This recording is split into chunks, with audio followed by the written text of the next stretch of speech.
Despite what some people might tell you, professional wrestling can really be anything it wants to be. One of the best things about this crazy business that we all love is just how adaptable and diverse it is, offering something for everyone. This is summed up by the promotions themselves that offer something out the ordinary by innovating, pushing the envelope, or otherwise putting out a product for an audience the major, more traditional promotions might not be serving. I'm Sam Driver from Cultaholic Wrestling, and these are 10 bizarre wrestling promotions you probably didn't know existed.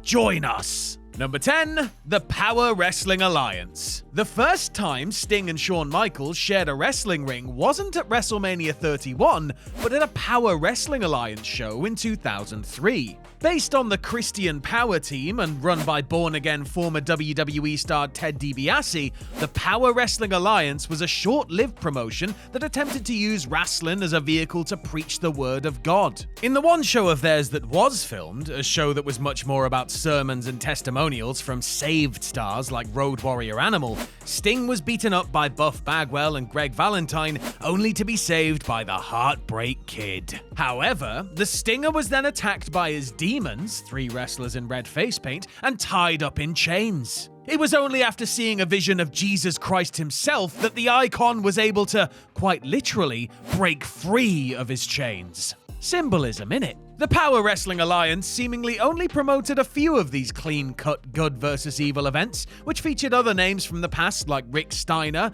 Brutus the Barber Beefcake, and Tonga Kid. Number 9, Hustle. And now for something completely different. Hustle was a Japanese promotion that attempted to market a balmy sports entertainment product in a country where professional wrestling was historically presented as more of a sport. Backed by Dream Stage Entertainment, Hustle had money to burn, and boy did they burn through a lot of it, putting on completely random cards that featured a mishmash of wrestlers and MMA fighters, many of whom were given outlandish gimmicks. I mean, really, where else are you going to see Shinya Hashimoto dressed up like Elvis and wearing a huge afro wig doing karate? That's the sort of niche that Hustle sought to carve out for itself, and, well, fans and critics weren't entirely convinced by the wacky antics or storylines, such as the one where the Great Muta impregnated Yin-Ling the erotic terrorist by blowing green mist, well, you know where, causing her to give birth to giant egg baby monster Bono. Hustle grew a cult following and featured some memorable characters such as Razor Ramon Hard Gay,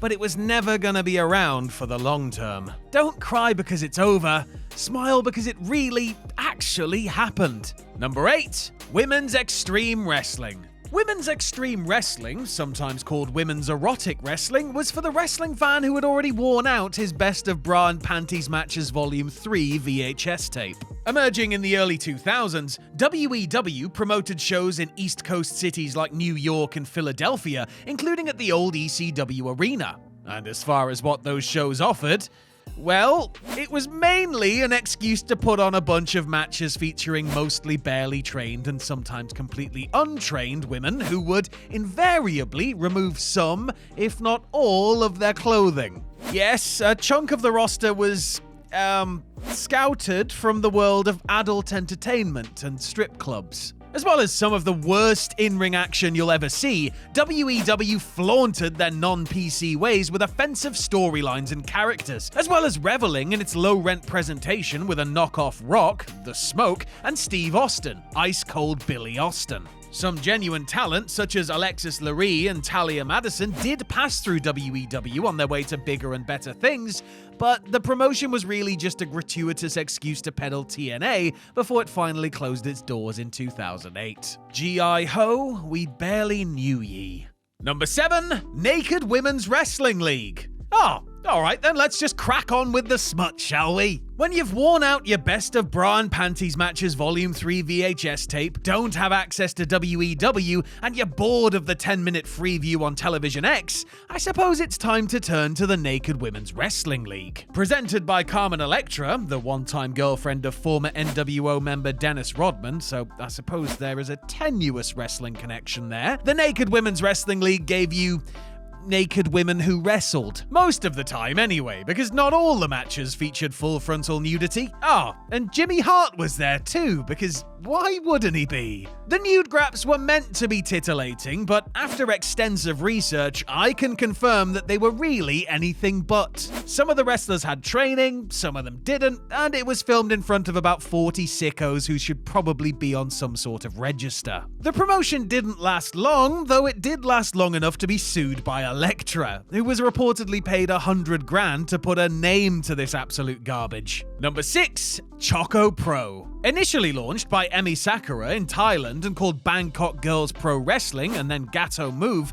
this quirky, primarily ringless Japanese promotion was renamed Choco Pro in 2024 after the success of its online show of the same name. While some Choco Pro shows take place in an actual ring in an actual arena, many of them take place in a square room with thin mats on the floor. The lack of ring ropes don't hinder the performances, however, as Choco Pro's talented roster utilize their surroundings, be it walls or the fans who are there to soak it all in. And then there's, people getting thrown through windows and stuff. It's not gonna be for everyone, particularly people who don't like post-show sing-alongs, but Choco Pro has some serious talent in its ranks, and there's typically some real creativity on display during their shows. Once you get over the weirdness of seeing people fake fight in what looks like a small canteen, you might actually end up enjoying it. Or maybe you won't.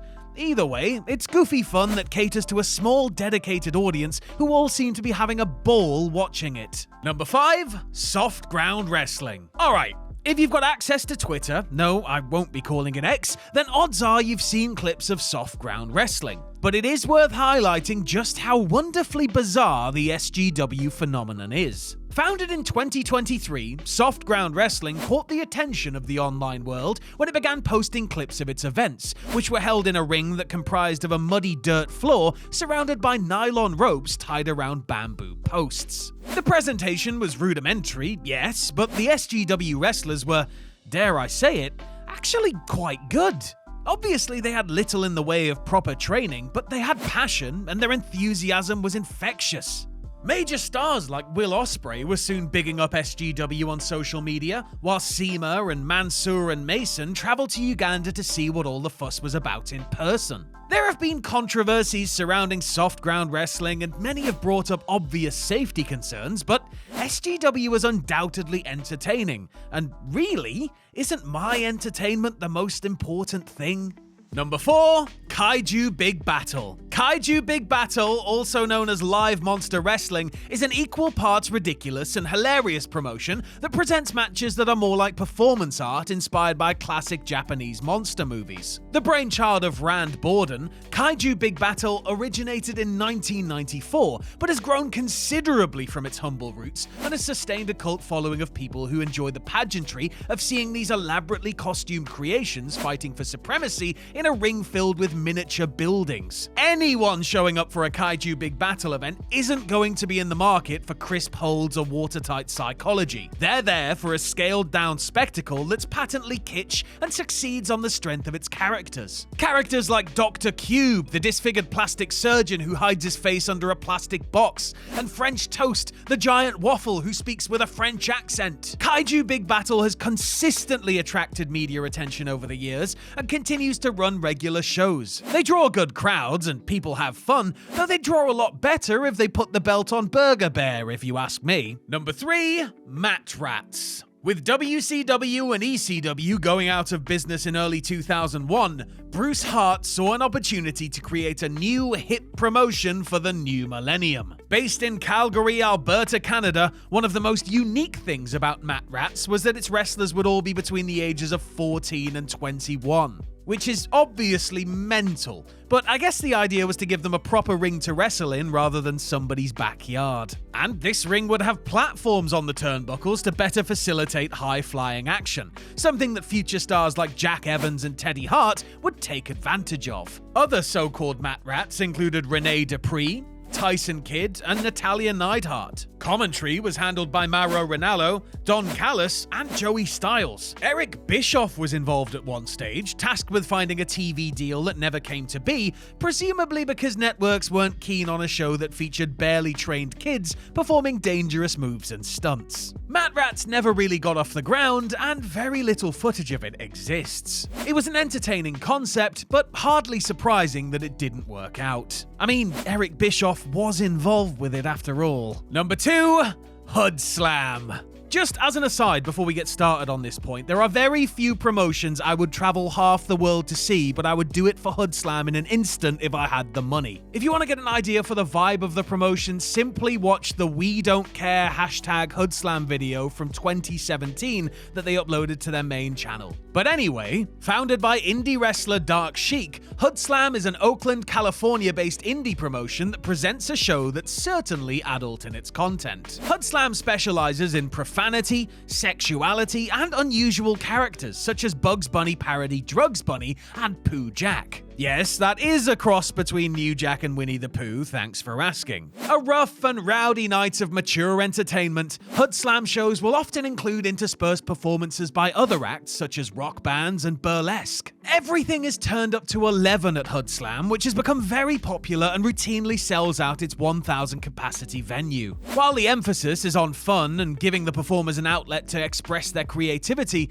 that's not to say that Hoodslam doesn't feature some genuinely good wrestling action from time to time, and stars like Paul London, Brian Kendrick, and Shotzi Blackheart, who got a start there, have worked for Hoodslam, which attracts rabid fans who help make the show, which runs once a month, such an interactive experience. The sort of interactive experience that would give Jim Cornette a coronary, yes, but Hoodslam has certainly established itself in the indie wrestling world. And number 1, Incredibly Strange Wrestling. Of course, Hoodslam wasn't exactly the first of its kind, because if you're talking about an odd indie in California that presents a punk rock show combined with over-the-top gimmicks and storylines, then you simply have to first mention Incredibly Strange Wrestling. A spiritual predecessor to Hoodslam and other promotions like it, ISW emerged in San Francisco in the mid-90s. Inspired by lucha libre and alternative music, Incredibly Strange Wrestling was a wild, amateurish endeavor that sought to entertain fans and offend the establishment. And with wrestlers such as Ku Klux Klan, El Homo Loco, and Cletus the Fetus, how could it not? Incredibly Strange Wrestling was proud of its brand of postmodern tastelessness and made no apologies for a presentation that quite clearly had its tongue planted firmly in its cheek. That cheek would occasionally literally be peed on in the ring, but whatever. Was it vulgar? Was it subversive? Or was it both? ISW used its notoriety to grow from a ramshackle indie in a small venue to a venture that could pack 1,500 people into the prestigious Fillmore. And if Hoodslam would give Corny a coronary, Incredibly Strange Wrestling might cause him to explode into a million tiny pieces, especially given that his own wife used to work for them.